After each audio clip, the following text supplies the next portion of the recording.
Musau. Mule is not new. Mule is the national coordinator of the Elections Observation Group. He is also the regional coordinator of the East and for the East and Horn of Africa Election Observation Network. And of course, he's a leadership consultant specializing on elections and ethics in governance. And since 2007, interestingly, he has been involved in election observation both locally and globally. Thank you for creating time for us. Thank you. And of course, we also having Wilfred Muliro.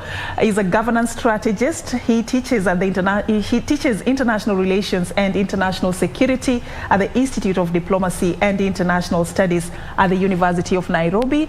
And of course, he has also been pivotal in teaching principles of conflict management and resolutions at the Nazarene University. He is interested in areas such as development, security, and conflict. And I can go on and on about your rich bio, but allow me to end there.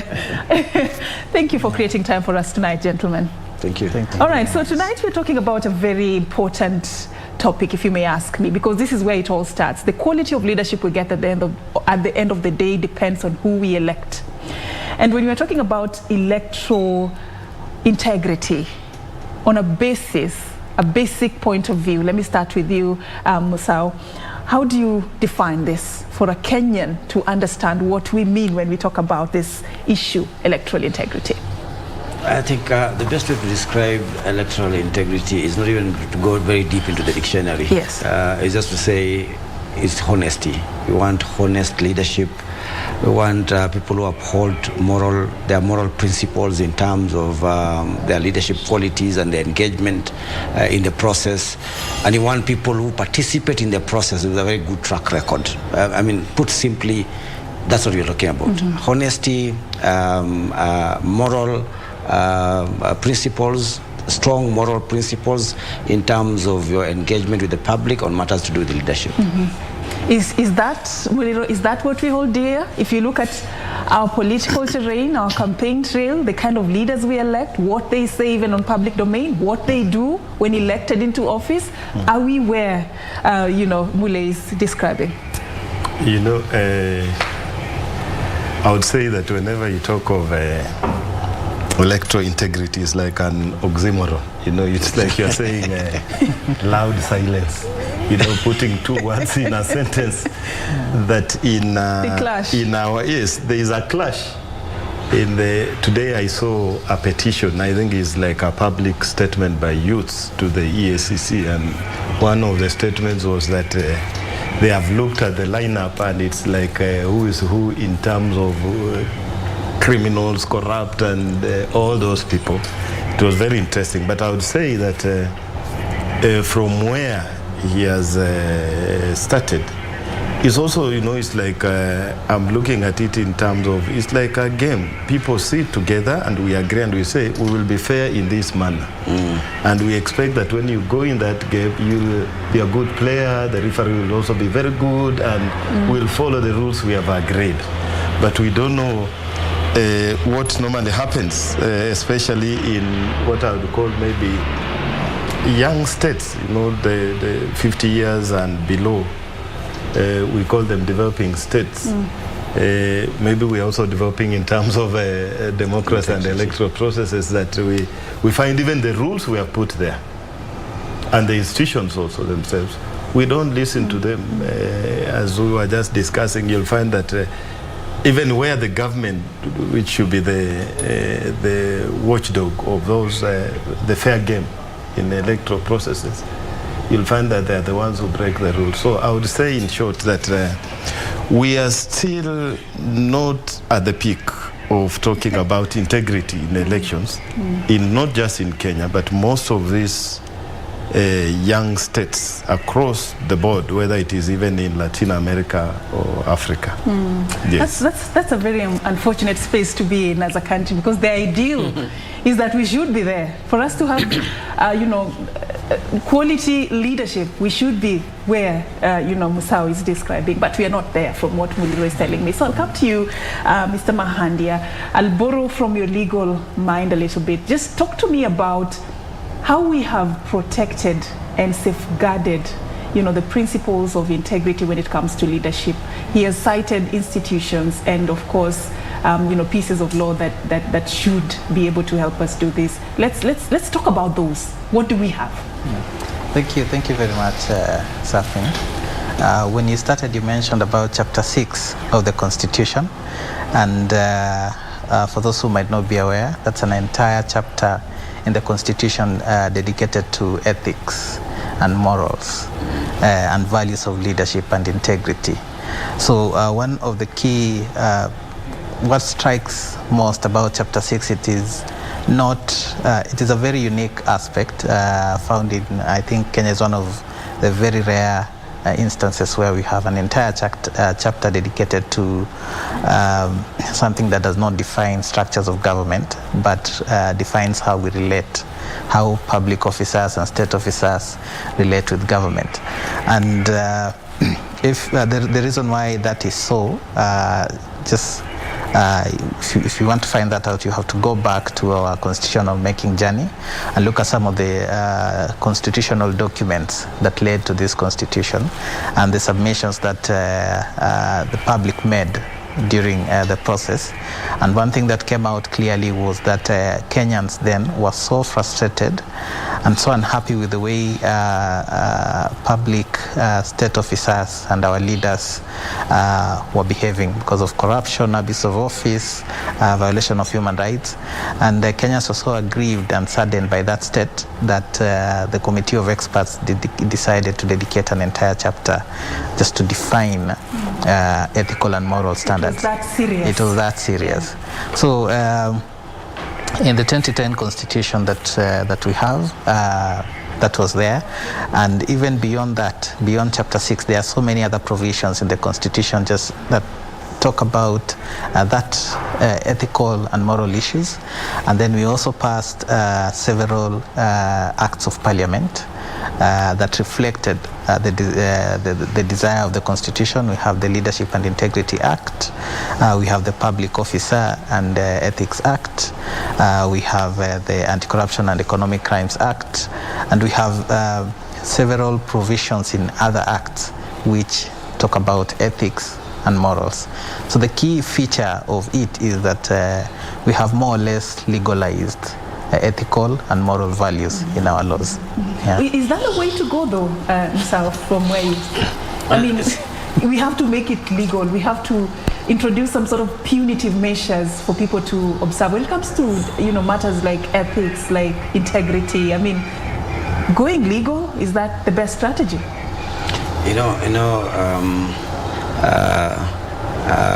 Derek has not even mentioned the codes of conduct, which is part of the entire infrastructure of trying to regulate. But there's a friend of mine who keeps saying, has this very interesting phrase: we can never ever regulate good manners. You can't sit down and say, I'm going to... it's a very, of course, there's a serious concern from where Derek has left on the issue of the weight that Kenyans decided to put on the question of trying to regulate behavior, political behavior in this country, so that we even had to have an entire chapter just speaking about this is a big statement by itself, that Kenyans really wanted something done as far as the political bad manners that we have in our country, but is that the way to go? I don't think that's the way to go. And one of the very clear reasons that is not the way to go is even how we are going about it as we speak right now. Despite the fact that we have a legal framework which is very firm, are people behaving well in terms of our politics? That was my next. Are we conducting our elections with some level of decorum? Is there any decorum in the way we are going about? We have now even established another institution called the National Cohesion and Integration Commission to just regulate, to just police. Basically police. We're still not talking about the regular forces that we have in terms of we have a police unit which deals with some of those civil and criminal issues. But now we even have an agency which have set up to regulate, to police again the kind of behavior that we have out there. It's clearly not paying dividends. moving that direction. And therefore, we must start asking ourselves as Kenyans whether that was even necessary. We have even talked about Chapter 10 of Article 10, of the Constitution, which also prescribes a number of values that we are supposed to subscribe by. While it's okay to be able to have an idea of how we want to regulate ourselves, the kind of legal framework that we need to have so that we can be able to have a kind of a due process, a structure in terms of how we conduct our electoral affairs. I think what the biggest issue, and I think Mwalimu had started talking about it when he talked about that there's an oxymoron in terms of can you have integrity in elections, and then it brought the issue of the fact that we are still a young nation, so that there is a certain there's a certain level of understanding that we need to get to as a country to process these cultures, process these new modern ideas about how we conduct our public affairs, so that once we are in sync with them, then we are able to understand.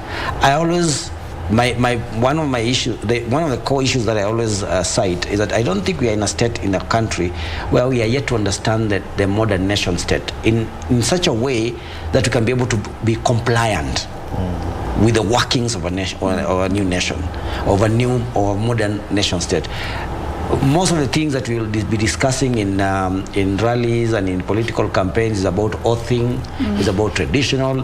Ethnicity is based on the traditional mindset, not in terms of the kind of economic mindset we're supposed to be thinking about right now. So we are locked in the past in terms of how we used to do our things, but we have a modern statecraft system that we needed to adopt, we needed to adapt to.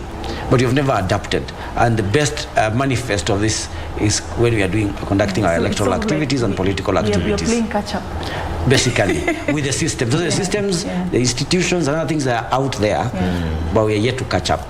Muliro, I mean, we have these provisions in law. In as much as that is not the best strategy, we have them. We have institutions that are supposed to be following up to ensure that we are there, like when it comes to matters integrity.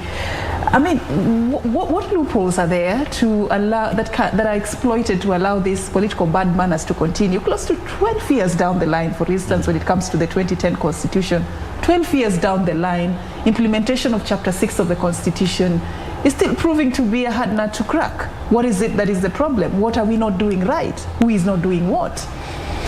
I think he's captured one thing. You know, we have beautiful. We have it's a leap. We jump to somewhere and we have all those designs, exactly what he has described, what you can find in a first-class developed country, the rules and everything. But we, the people ourselves, our culture, our mosaic, our system of understanding who is a leader, is it in that format? So this one will bring me to where the loopholes lie. Is that one of them is the people that we have, I was listening to him and I was saying, who will let the villager at home there in my place know that a leader must have this and this and this and this, and the law says this and it has this, so that when they go to vote, they are informed. They don't know that. I even saw political parties, you're saying that, very beautiful codes of conduct. Almost every political party, and people are signing before they go for nominations. But the games that are played, Safim, is that the same people, I'm just going back to what the youths wrote today, the same people you are saying should be riding these institutions, should be in charge of implementations and everything, are exploiting those loopholes to remain at the top. So if you refine politics, you will not be there. Most of these people will not be there if we refine the current politics and follow exactly what he has mentioned. But once they are there, you see the circus in parliament, the games around even 2/3 gender rule. Actually, there are loopholes. I am aware, I know of political parties that did something very, and I said, now I think you are right, to police human beings with legal rules. You know, even in football you have the referee, but you'll find people decided that political parties, you know, saw loopholes in these laws and everything. And what they were doing is that when Chepkati returned the list and said that you have not fulfilled the gender. So what you do, if you're not very, maybe you are, I will not mention a part, maybe you are very strong in Northeastern and you're not strong in Kisumu. So look for names of women in Kisumu and they fill up. But you know very well during the elections, even you not even, they not be there. So I'm even thinking very hard, please, the monitors, you'll be there for a long time, my senior brother. We may even, at the end of the day, you have fulfilled what IBC has said. But after the elections, the people have decided. You'll find maybe 99% are men. So I see two things. One, there are those who benefit from the loopholes, and therefore, once we put them at the leadership, their work is to make sure that it doesn't work. Because if you refine politics, most of these current leaders, sadly, will not be there. And then number two is the case of, do we really, as people, know all these things when we are electing our leaders? So that's why I was saying, when you say integrity and elections, it's like two words are clashing, because we see elections as an event. Nowadays, even it's worse. It's an event. You don't care about the person you're electing, whether there is anything about integrity. I think I like it where somebody says that we vote the way we do, mostly in Africa, because electoral democracy does not affect our life. I vote in my friend here, he comes in, I do not know that he needs to convince me that he's going to do something about his manifesto. He comes in, he enriches himself and his family, he looks great, so he doesn't affect you. Sewage is still there. So next time you go to vote, you look for a way of capitalizing on that short period. It doesn't affect your life.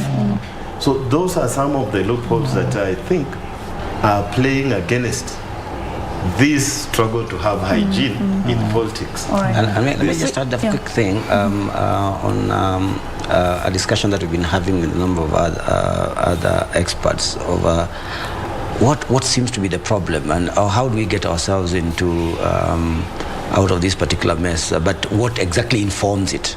So even before we go way forward, but what informs it. So we looked at two variables. One, the question of the institutions, and by institution we also mean the laws and the other things, including, of course, the actual agencies which are working on how prepared they are and how effective they are in terms of doing their stuff, as it interacts with the other side, which is called the political behavior. So how are we behaving and how the institutions are prepared and effective, that interactivity between those two variables is what informs how we are doing our things. So we may have a very able IEBC on one side, doing very good job. But if the politicians, like your Mwalimu is saying, if they decide to change goalposts every now and then because things are not working out for them, they will still behave badly. So will the people feel the election went well, despite the fact that maybe IBC did a very good job, or the political parties agency did a very good job, or even one political party did a very good job? They will still feel something has gone wrong. So there is a way we have to harmonize all that and ask ourselves, how do we correct behavior, political hygiene as is called it, and then how do we continually improve? Because we'll never be at a place where, even in the US, I mean, institutions and processes are still not perfect. But how do we continually improve? So that it's a progressive. It's a progressive activity. And get better every electioneering period. Exactly. Let me just also ask you, Derek, concerning a case that an interesting one that has really, also resonated with what many are concerned about. That Transparency International and the other civil society groups went to court to sort of seek or petition that politicians with questionable integrity backgrounds should be barred from vying for any political seat. There must have been a justification why you found this important. And was there any green light? Because what we've had is IEBC says their hands are tied. At the end of the day, in as much as we are not in a position to actually bar this person from vying. So are we helpless? Talk to me about why this case was crucial. So jurisprudence evolves over time. From the first cases we had after the new constitution on Chapter 6, we saw a very different interpretation of the court. And that was the infamous case of the ICC suspects, who the current president and deputy president, and they were allowed to contest in court. But over time, we have seen a change in how courts are handling issues of Chapter 6. Of course, there are some inconsistencies. There are sometimes the judgments go north, sometimes they go south. But there seems to be a radical shift in how courts are considering handling Chapter 6 cases. But what really, one of the things that really prompted us to go to court is, one, we are at variance. We disagree with how the main institutions involved in Chapter 6 have been handling elections issues. So first of all, the Constitution, of course, establishes the Ethics and Anti-Corruption Commission, and it says that is the specialized institution that is in charge of the custodian of Chapter 6. It is in charge of making sure the implementation of Chapter 6 is successful. But if you look at the electoral process, especially with regard to vetting and clearing of candidates, then that role seems to be handled by IEBC. So what happens is, for any candidate, if you desire to hold office, you fill a self-declaration form, submit to ESCC, and that data is taken to IEBC. So ultimately, IEBC is the institution which determines whether or not you are cleared for the ballot. So one of the orders we are seeking in our petition is a declaration that ESCC is the main and final custodian of Chapter 6, and it should be clearing, not recommending. The same way, if you require clearance on taxation issues, you go to KRA, and you come out either with a certificate or not. So that the role of IEBC is just to confirm whether or not you have it and whether or not it's valid. So ESCC, according to from where you said, should be the clearing body. It should be the one giving you the clearance to vote. So if you don't have it, you fight your wars with ESCC, and after you're done, you come to IEBC. That is number one. Number two, we also disagree with the standard of clearing of Chapter 6 for election candidates. The standard that seems to be applied today, nowadays, is innocent until proven guilty. So that sets a criminal threshold to ethical issues, which we are pleading in our petition that those are two very different things. There are criminal issues aside, the ethical issues aside. So we are telling the courts we should have a standard for ethics and morality, because they are in the Constitution, and that standard should neither be criminal nor civil, because there are certain ethical values in the Constitution that you can violate without necessarily being criminally liable. A good example is patriotism, showing respect to office, dignity, gross misconduct. There are certain things that you can do that fall within those categories, but we might not find any criminal charge to put on you. So if you violate them, you will not have no criminal record, but you will still have violated the Constitution. So we are telling the court that there is something the Constitution is telling us, and if we listen very carefully, then we should have an extra standard, so that issues that are criminal in nature, that is, of course, we know there is the DCI and DPP, but what really does EACC do? So those are the two main things we are arguing in court. All right. Yeah. Wait to see how that will go. But it's a concern for many, barring those who have questionable integrity backgrounds from vying. From where you sit, probably, Musau, why is this important, that a person who has a questionable level of integrity should not even be allowed to hold public office? As you have observed the quality of leadership we've had in our country, and even those who have served in public office, why should we see that as an important component among the qualifications of the leader that we elect come August the 9th? Simple. Public offices are held in trust. And underline that word over and over. We do not give you a public position for yourself. We give you a public position so that you can serve us. Kenya is a representative democracy. We cannot all go to Bunge. We cannot all go to the county assemblies. We cannot all be presidents. So we appoint individuals, or we elect individuals to go and serve on our behalf. And therefore, for you to be able to hold that position, you need to be an honorable person. We need honor in that person, because you're representing very many interests. You're representing Kenyans, you're representing professors, you're representing young people, women, PWDs, everybody across the country. So they're looking at you to be the one who represents their interests in the interest houses. The interest houses are parliament and the other assemblies across. So we have to have an honorable person. And in fact, the word Mheshimiwa emerges from that. The idea that the person who goes out there must be an honorable person emerges from that trust that is given to these individuals. So we cannot afford to have somebody who has, and Derek has described it very well, so that forget about the criminal issues. We know this one can be handled. I mean, you will actually be barred from participating in public engagement if you have a criminal record.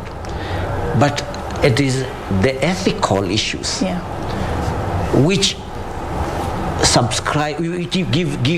give confidence to us to be able to elect you, because they're saying Mwalimu is of high moral standing. We think if he comes and listens to these old women in the village and gets to know what they need, then he can actually be able to go and represent that. But if you have somebody who we see from processes, even from experience, some of the people who are running for offices right now, and the young people that Mwalimu was talking about are very right. If you look at the landscape of candidature in this coming election, then you're seeing all these people. We have heard them, Mumbi Ngugi Justice, even at one time had to be, and that's one of the radical things that Derek is talking about, at one time had to bar governors from going back to their offices while their cases were going on. Because it is believed, of course, in public knowledge that they'll interfere with the processes. Some of them have been implicated in some of them have been impeached. What is an impeachment process? Doesn't it take a kind of qualification? For us to say Mwalimu has been impeached, haven't a number of people. It's a process. Yes, it's a process. Now, when that comes out at the end and is labeled on me, Mule has been impeached for one reason or the other, is in that something which already labels you. But so, I mean, how do we treat this elephant in the room? Innocent until proven guilty. It's a right for you, No, and then there's also that other right of you to, the right of a person to vie, and contest for any political office. How do we strike a balance between these two rights? No, the issue is, actually, Derek was trying to explain that very well in terms of the appeal that Transparency International and others are trying to make to the judicial system. So that let us not, we cannot make, how do I put this? The question of the threshold, the evidential threshold that is required to qualify an ethical leader should not be at the level of criminal criminal levels. So that the criminal justice system can deal with those criminal, and we are very clear on that. But there are ethical issues, ethical considerations for leadership, and that's the reason why we have an entire chapter in the Constitution. Dedicated so they need to they need to clarify. So actually, the appeal here is that the judiciary needs to clarify that threshold that is required for people to be able to hold Safin in trust for public office. I hope you can trust me. But so that thought, we'll come back and I'll be telling you somebody else who wants the judiciary to interpret the law further, that is the IEBC, and I'll be telling you why, and we'll be dissecting that in just a bit. But allow me to just take a very short break.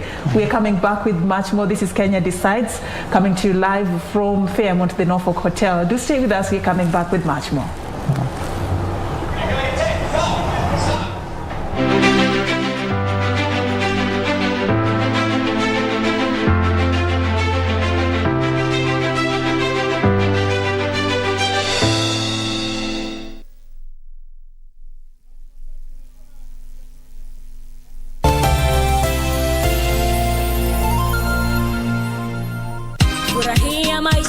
Boresha maisha na bima.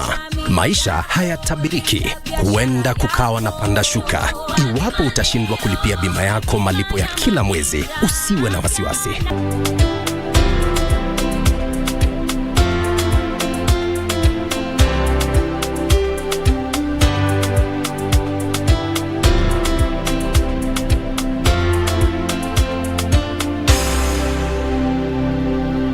Pata bima ili kuhakikisha yote yatakuwa sawa.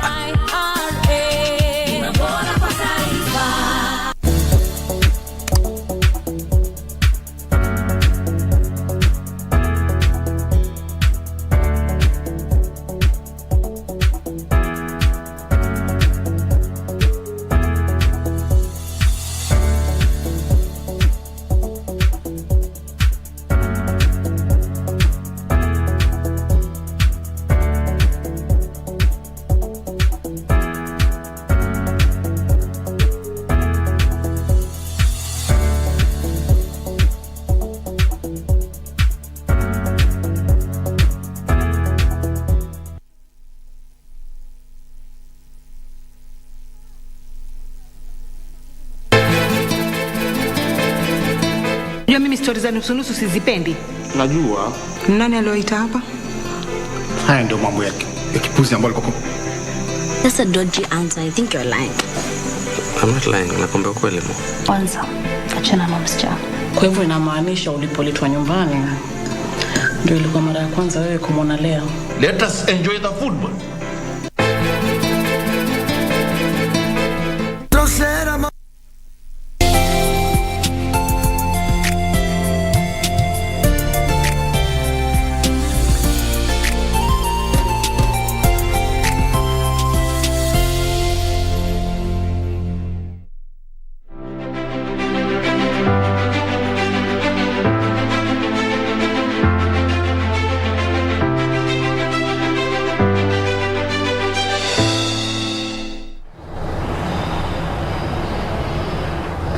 Welcome back, and thank you for staying with us as we continue with our program tonight, as we talk about electoral integrity, looking at what we have done right, where we are going wrong, and how to bridge the gap as we edge closer to the August polls so that we can be able to elect leaders who are going to serve our interests as Kenyans. And tonight I'm hosting a panel of 3 gentlemen, and we have been discussing this topic quite a bit.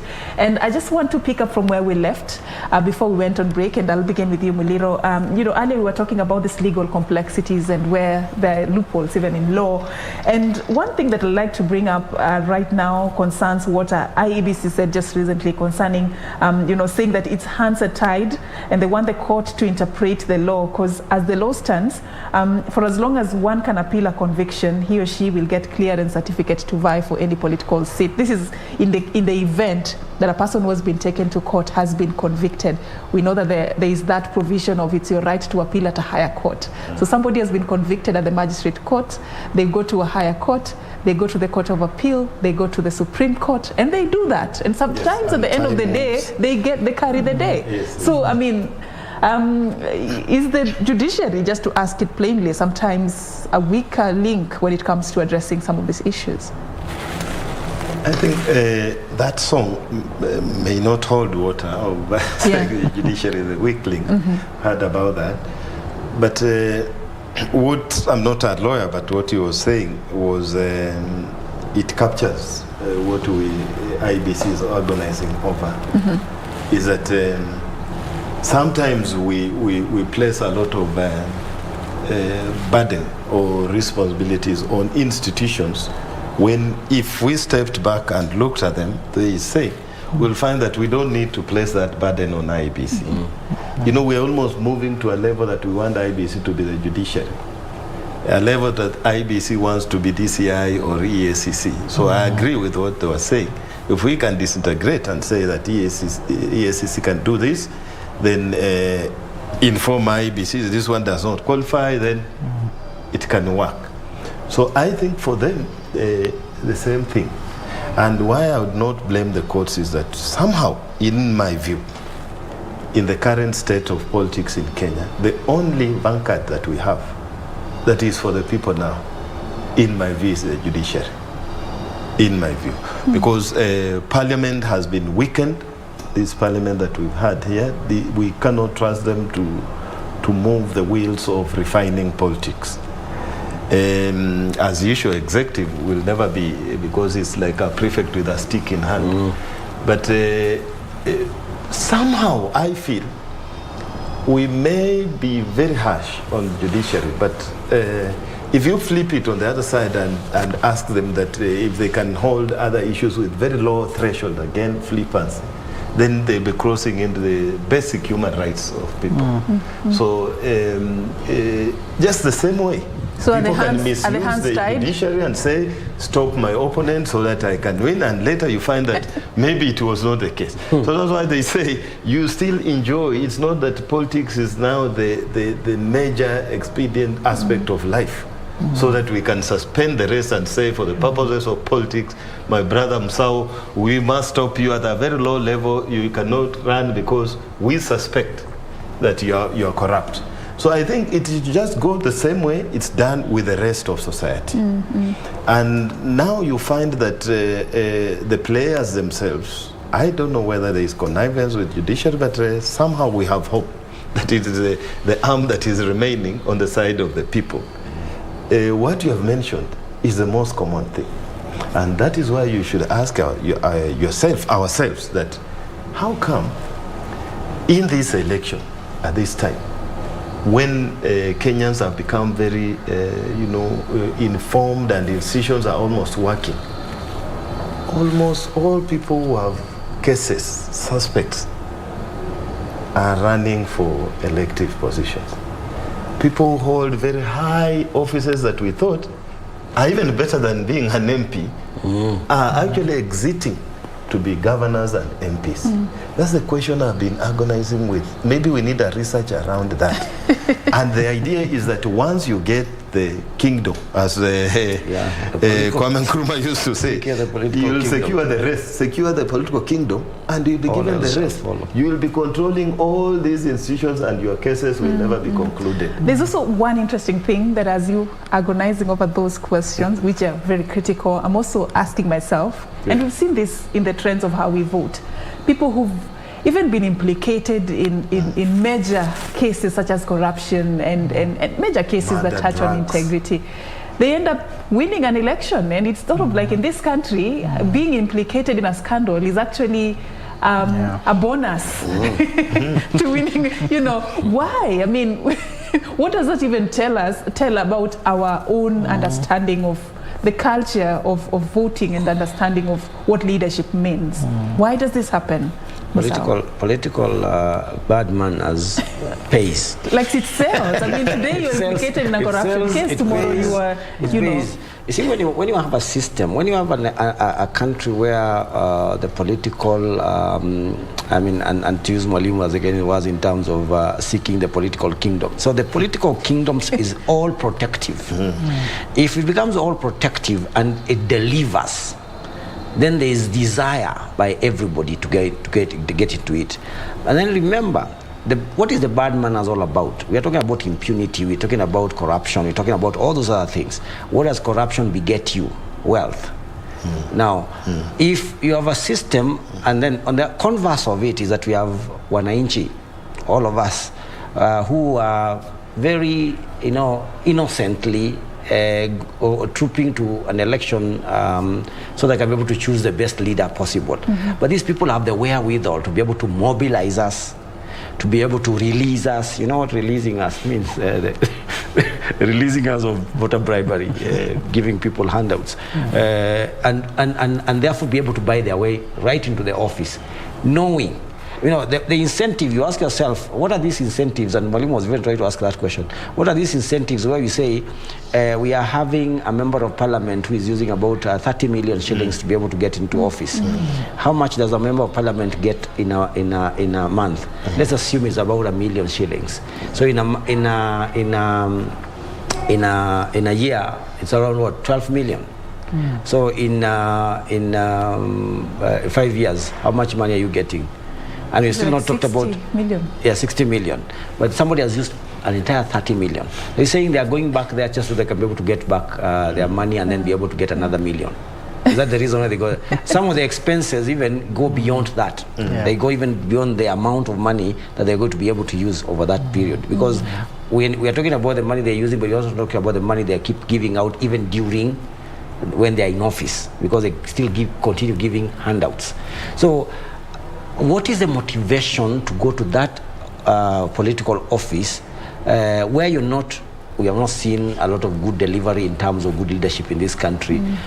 So exactly what is the motivation? So we are building an edifice which is basically based on bad leadership, a very corrupt regime, and something which works only for a very few people. And those very few people are the ones, therefore, who run for this thing, which also informs the kind of politics that we have, dead zero-sum game politics, where the winner wins everything and the loser loses everything. And that's why people are willing to even kill each other to get themselves into the office. So we need to redeem ourselves of this kind of edifice by reworking the entire process. If the institutions need to work, I agree with Mwalimu that the judiciary is one of the emerging pillars that people can be able to hold on to. But what we need in an election process is predictability. And Derek has mentioned it as saying sometimes they're blowing hot and cold. You want consistency. In election parlance, we usually say electoral processes should be predictable. Only the results should be unpredictable. But in Kenya it's in the inverse. We nearly know the election results, but we don't know the processes. They are not clear. So even when it comes to judiciary and the kind of rulings that we want to see from that coming from they need to be consistent. We need to see the same script over and over and over so that people know what to expect when they do certain things. Aside from the judiciary, let's talk about the role of political parties. And I'll ask this question. It's on Twitter from one Stanley Wabomba. He asks, has the amendment of the Political Parties Act enhanced integrity in the electoral process ahead of the August polls? Derek? Well, interesting. Legally, it should have.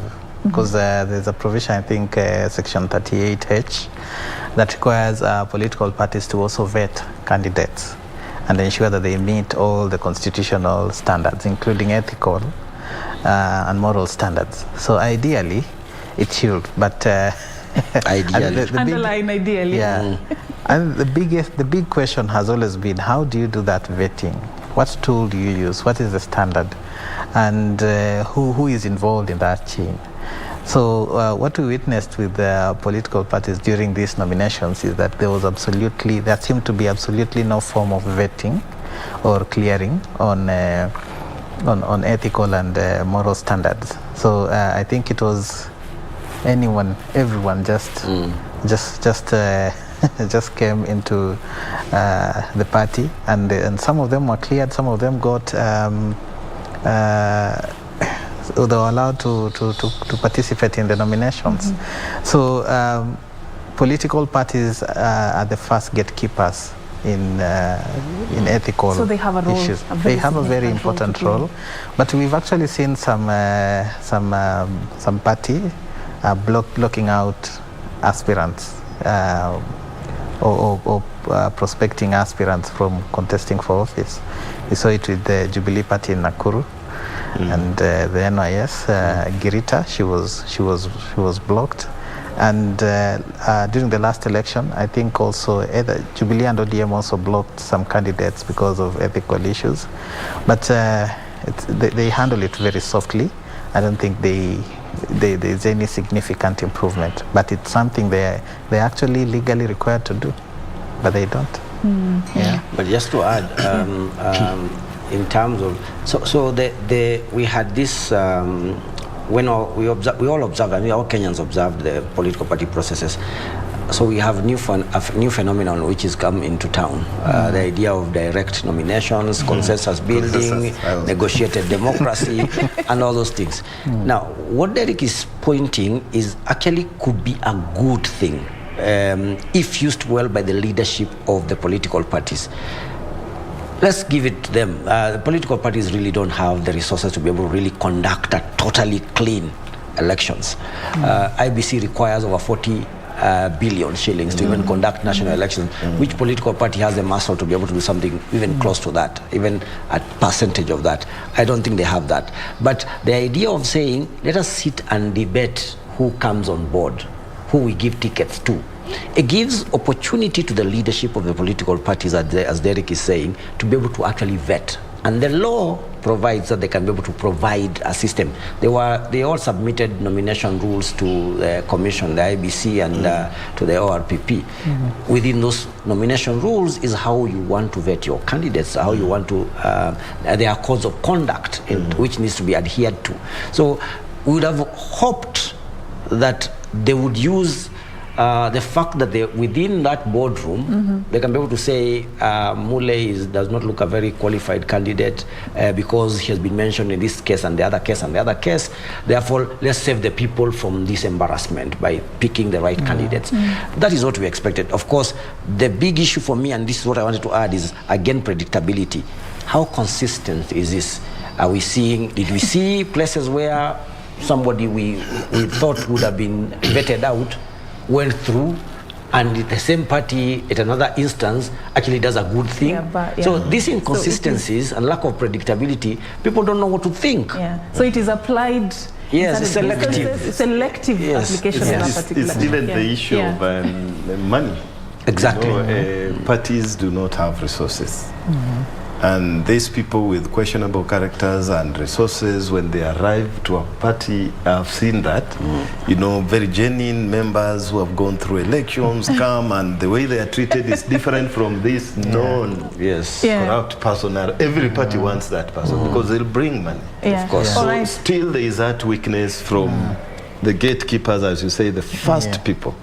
Although I think some parties, some parties they are trying, as he says. There is discussion, there is consensus, there is direct nomination, there's ballot paper, then there is indirect consensus and negotiations on the candidates. We've run out of time for this conversation, but as your final remarks, in the event that all that fails, the buck stops with the voter. Exactly. Yeah. As part of your final remarks, what do you think Kenyans should do in terms of safeguarding the integrity of the process of elections in this country?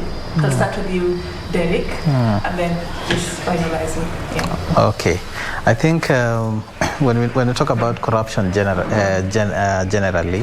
the biggest conversation has always been about ethos. That belief in something, that inherent belief in something which is not guided by law.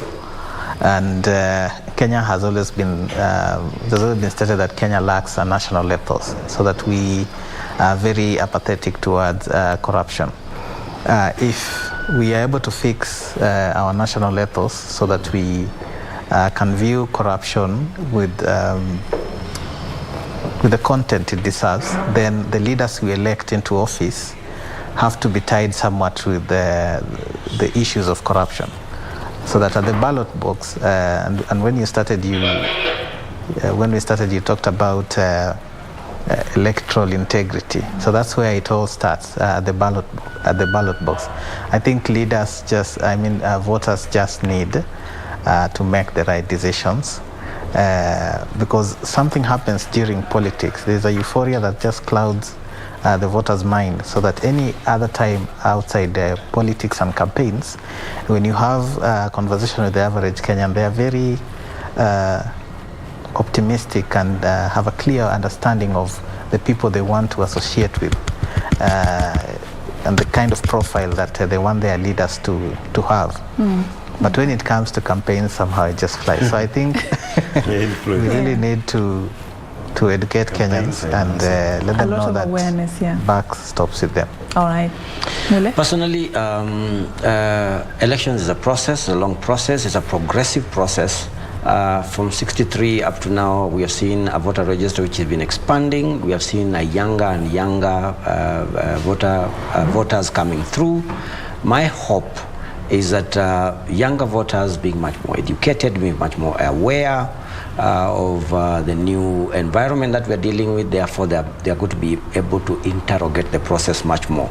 My only prayer is that all the institutions which work in concert to manage elections work with the people, work to educate the people, to inform the people, so that the citizen agency can become the last bastion of defending our democracy. Yeah. That would I will say. Thank you. Thank you so much. Muliro? Oh, I would say this, that Kenyans must know that the way we vote, elections affect their life. It comes, their lives, it comes only once after 4 or 5 years. And therefore, apart from the institutions, the laws, they have this system power, at least once after 4 years, to make the right decision on who will be the shepherd of their sheep, as you say.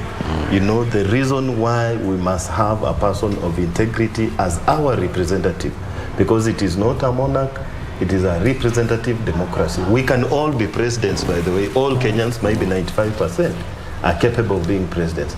But the person we are allowing to represent our issues, we must be very careful about that person. Whatever they have done in society, we live with them. The law allows that the person who comes to lead us is part of us, is one of us. We know them. We should never say that the history that we know about them will change when we give them leadership. It will be worse. Therefore, this is the only time that the integrity of the leaders will have must come from the people, apart from the laws that are there and the institutions. Thank you. Thank you so much. Wilfred Muliro, a governance strategist, been also having a sit down with the Mule Musau, the national coordinator of the Elections Observation Group, ELOG. Derek Mahandia, also a senior regional officer at the Transparency International Kenya Advocacy and Legal Advice Center in Nairobi. Thank you, gentlemen, for creating time for us tonight. And there you have it, electoral integrity. We may fail, we may be dodgy in implementing the law, and agencies also who are custodians of this may also be facing challenges in delivering on their mandate. But remember, you carry the power, the ultimate power to decide which type of leader you're going to elect when it comes to the August poll. Do you know them? Do you trust them? Do you trust that they will deliver on your interest as Mwananchi? Be asking yourself as you make that very crucial decision as the clock continues to tick. My name is Safina Ching Oma. Our sign language interpreter tonight has been Susan Thuku. We are signing out from Fairmont, the Norfolk Hotel right here in Nairobi. Have a good night and God bless.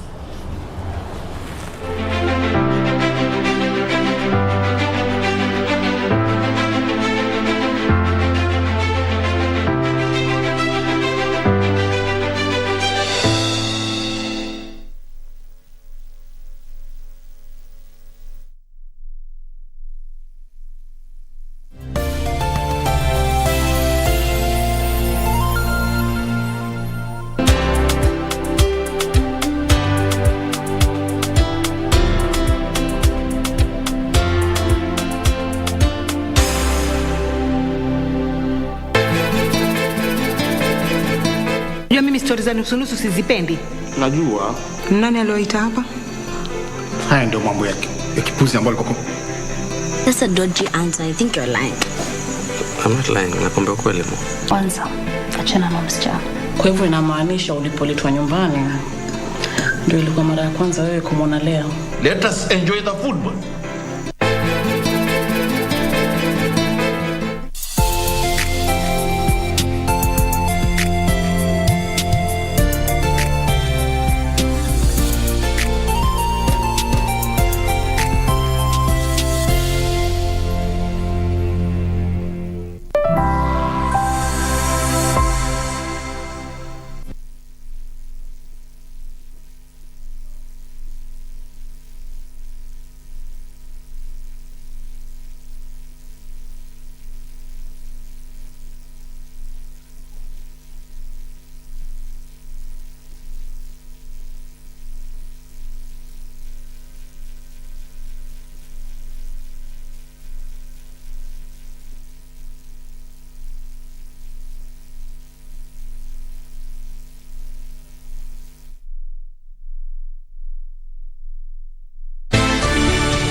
This is CGTN, China